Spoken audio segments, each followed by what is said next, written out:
maybe to encourage the young people to do research and publish, I had a professor tell me there's only three things that make you live forever. You have a baby, plant a tree, or write a book or a paper. It'll be in the library forever, so you'll be famous. Welcome to the quality. We're going to talk about today institutional quality. And we've talked about a lot of things. We've talked about cases, we've talked about processes, we've talked about therapies. But none of them should ever be done unless we can do them safely and with high quality. I would rather you not perform any interaction unless you can do it with quality and safety. The panelists here are going to tell us how they do it in their institution. And if you're the Mayo Clinic and you have 7 departments to do this, it may be easy. If you're in a smaller clinic, it may be hard. So it's very important we steal some innovation and tricks from all of these fine people to let us know how we can be better. Our first speaker is Daniela Tanikawa. She's a plastic surgeon in Faculdade de Medicina de la Universidade de São Paulo, Hospital Meninos Jesus in São Paulo, Brazil.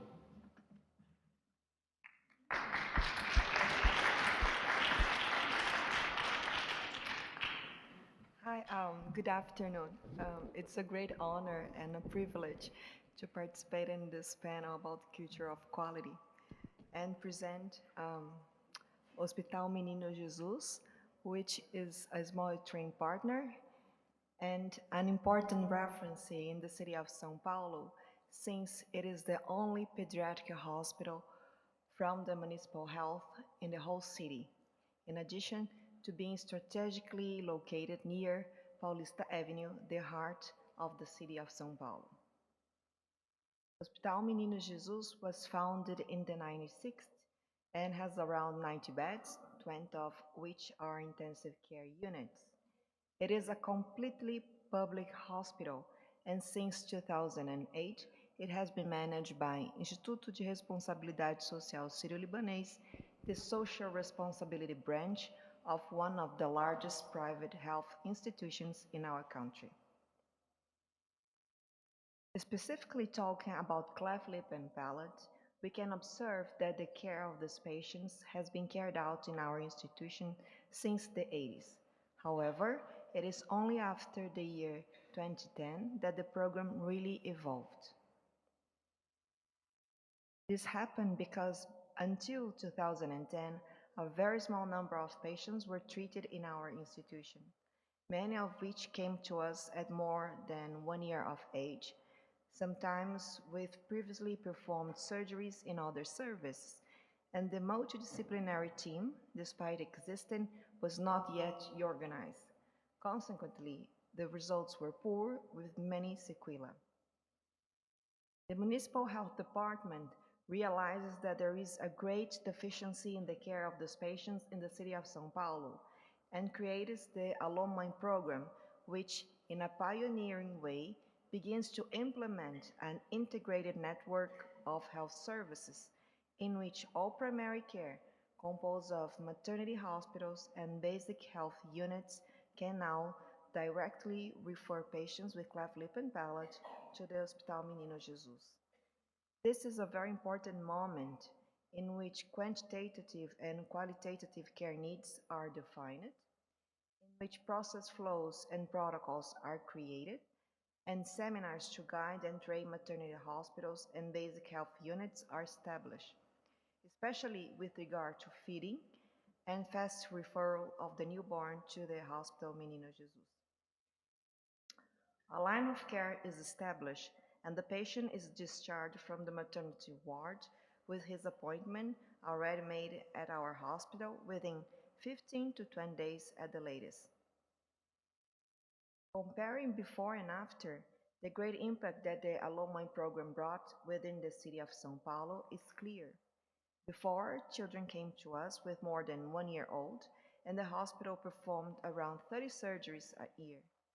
Then it began to receive newborns with an average age of 1 month and perform around 280 surgeries in the same period. Analyzing the number of primary patients received each year, one can observe the progressive increase throughout the years. But not only that, for Hospital Menino Jesus, an important indicator was that we could see 100% of the newborns with cleft lip and palate in the city of São Paulo. Therefore, we began to monitor the number of new cases received in relation to the number of births in public maternity hospitals in the city, considering the incidence of 1 to 1,000. And by doing so, we can see that in 2010, we fell short of the 100% target. But look at what happens from 2015 onwards. We get to receive not 100, but 150, 160, 170, and 100%, which mathematically is impossible.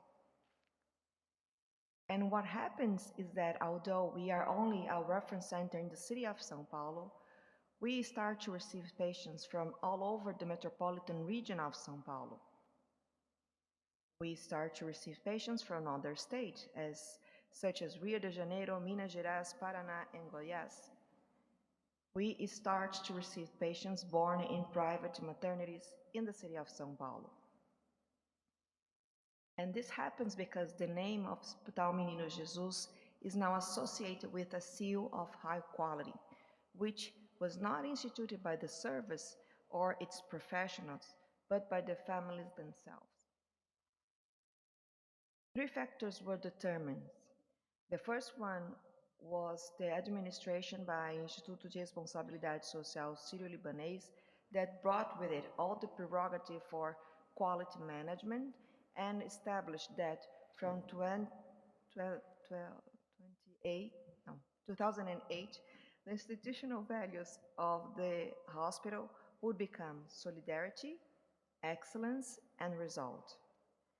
And this culminated in the Menino Jesus Hospital being listed among the 15 best public hospitals in the country in the year 2022.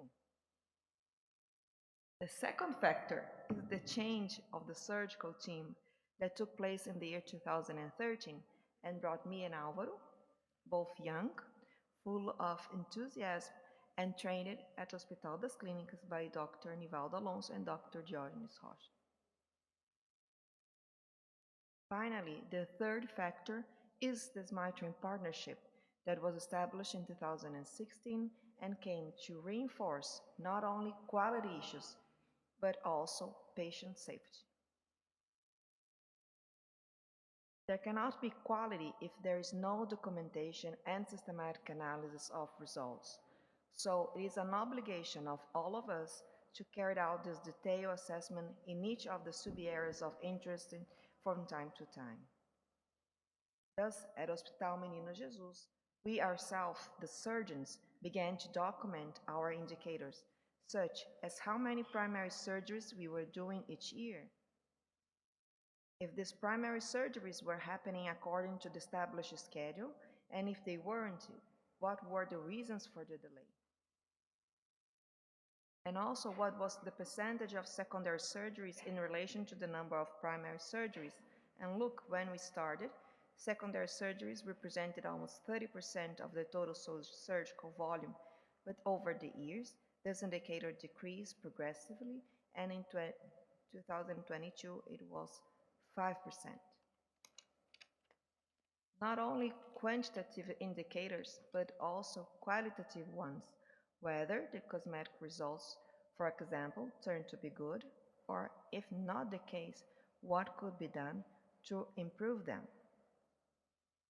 If we did not have what was recommended in high-income countries, what could be adapted to our reality? And once adopted, if in fact it would have beneficial effects on aesthetic results without complications and without compromising occlusion or facial bone growth. Regarding speech indicator, what was the percentage of fistulas and VPI? what was the percentage of secondary surgeries in related to primary ones. And see, more recently, we got the involvement of the speech therapy team for the documentation of their evaluations of the speech at 5, 6 years, and again at 7, 8 years of age. Looking quickly at these slides, one gets the impression that this process was something easy, but the truth is that this was something built brick by brick. And here are the 5 truths of our hospital. The first one is that we must have grit for long-term goals and have positive thinking because this ends up being contagious to people around you who starts vibrating in the same tone. The second truth, as told by Dr. Mulliken, is that you need to find your mentor. The mentor is the one who molds what you will become, helping you set goals, guiding you, and give you motivation, inspiration, and support. And this is so very important because for everything that depends exclusively on you, it is easy for you to strive and be successful. But when you depend on others, and for almost everything in the cleft care, this is true, it can be very frustrating for you to try, and fail to solve a problem. And look, this happened to us because we are doing okay in primary lip surgeries, we are doing okay at primary palate surgeries, but in alveolar bone graft, we had nothing. If you analyze our XCX, you can see this. We have an average of 10 bone grafts per year. But look at our number of primary cases. Only for secondary alveolar bone graft, we have not 100, but 4 to 500 candidate children. And here comes the third truth. A chair is only a chair if all the legs have the same size, alignment, and strength. If one of the legs is broken, it's no use. You don't have a chair. You can't sit. And this happened to us because we had this huge gap in orthodontics, and despite all the conversations, for several reasons, nothing worked and all seemed to be lost. But then comes the fourth truth. That is, this is really true. Have genuine intentions and the universe will reward you. And in 2022, during the CPA meeting, Dr. Figueroa, who was not aware of none of our internal issues, turns to me and says, Daniela, we need to tidy up your hospital during Tiago Torres' presentation. He takes me by the hands, brings me to Terumi, and he says, Terumi, we need to help Daniela. I come back to Brazil, talk to Nivaldo, and Nivaldo says the same thing. We need to fix your hospital. But things are not easy, and our cleft program director says, no, 10 grafts a year, we're fine. The kids look beautiful. Who cares about their teeth? So you start thinking, what am I doing? You start thinking about early retirement because that's not the purpose of what you're doing. But then here comes the fifth rule.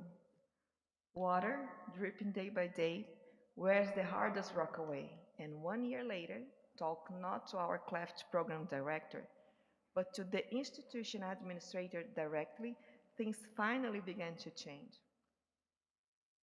So this month, June 2023, we have a new chapter in our hospital because Dr. Terumi is preparing a new team, which is young, full of energy, and committed to providing the best cleft care to our patients. And this is something really important because this will totally change and redirect our entire history. We are a treatment center, is still under construction.